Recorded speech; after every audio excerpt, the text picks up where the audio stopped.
Now we are traveling to Houston, Texas to visit with the amazing cantor Meir Finkelstein, who has written some of my most favorite liturgical music.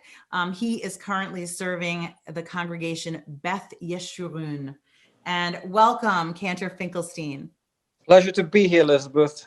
Thanks for It's inviting me. such an honor to share this with you and to have you be a part of our Cantors and Company Coast to Coast for COVID Relief concert series. I'm proud to be part of it.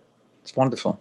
So the first question I have for you is about how you go about your songwriting for composing the liturgy that you have gifted us with. I treat composing for the liturgy just like I would a classical piece of lieder.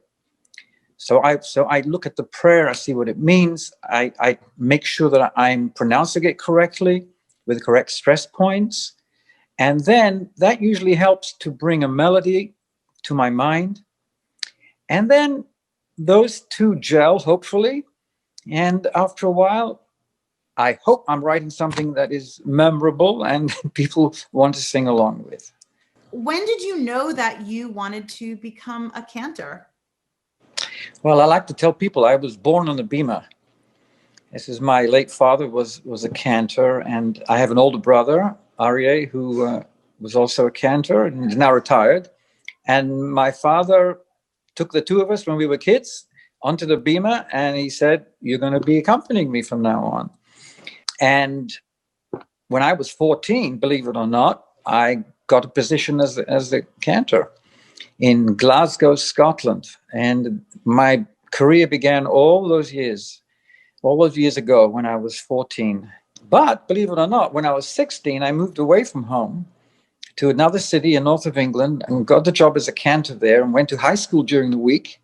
And I actually lodged with the rabbi and his wife of that synagogue. Amazing.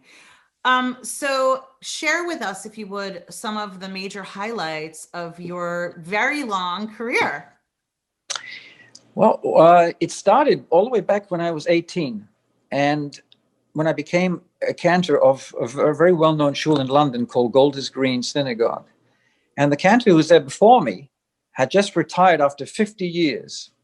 So here I was, 18 years old, and there was a big to-do in the congregation whether they should hire someone so young. And I had to go meet with the chief rabbi of England and to get his okay. And, the rest is history. So I actually became cantor there and emigrated to this country and got my first position here in Wilmette, Illinois, Beth Hillel congregation.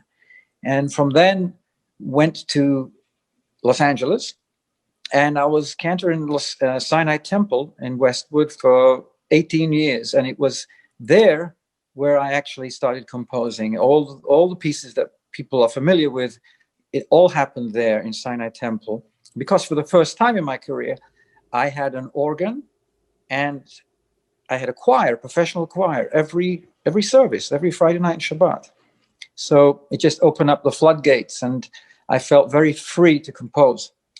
At the same time, I was also working in Hollywood, and I was lucky enough to get some opportunities to write music for Dallas and Falcon Crest, all these early shows. And most importantly, I got a chance to work with Steven Spielberg. After Schindler's List, he made this wonderful organization, Survivors of the Holocaust, and a documentary ensued from that. And somehow I got lucky enough to write the music for that documentary, which is called Survivors of the Holocaust. Apart from that, I also wrote a major work called Liberation, which was in honor of the 50th anniversary of liberation of the Holocaust. And it was put on by the LA Philharmonic and the LA Master Chorale, 120 voices, and hosted by Billy Crystal. So these two were very major events in my life. Absolutely. Wow. Wow. Thank you for bringing so much beauty to our world, our Jewish world, but also to the world at large, and for sharing this gift and for opening your heart to receive the music from wherever it comes from, and jotting it down so that we can all really be enriched by these beautiful, masterful works of yours. So we are, as a group, going to sing with you. We are going to be your chorus on your beautiful Lador Vador. And I wonder if you would just introduce it before we go into that video. So it's interesting that you mentioned that you hope somehow you get inspired. You don't know where it comes from. And Lador Vador was one of those pieces in my career, probably 99% perspiration, as they say, and 1% inspiration. And you work really hard to get something meaningful. But sometimes a composition just, from beginning to the end, it just happens. It's as if you're dictating it. And this is what happened with Lador Vador. And I was actually commissioned by a member of congregation of the Sinai Temple to write something for his daughter's bat mitzvah. And I looked in the Siddur and I thought, well, I haven't actually set Lador Vador. So that's what happened. I sat at the piano and it just happened from beginning to end. And when I introduced it to the congregation, they just all of a sudden put their arms around each other and started swaying. And to this day, if you go to Sinai Temple or watch on TV, you can see how they're all having arms around each other and swaying as they sing in Lador Vador. 1,000 people. So it caught on, as they say, and I'm very gratified for it. And we are so honored to be able to sing this with you as our soloist, and to honor you again for everything that you've given us, the Jewish world, and for your gifts. And thank you for being a part of this project to help us inspire others to want to donate to this great organization of Mazon so that we can feed some people. And I know that everyone watching is going to be, I'm going to encourage everyone to sway along with this gorgeous, gorgeous melody and allow yourself to be lullabied by it and by its message. And may your work will go on from generation to generation, always. So Godspeed, and thank you again for being here. All the best.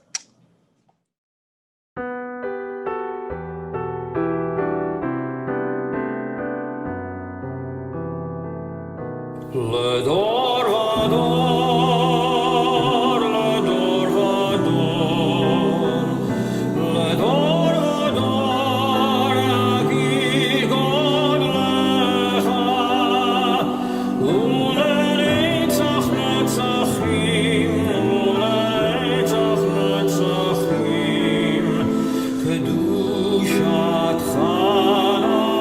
Nakdish, Lador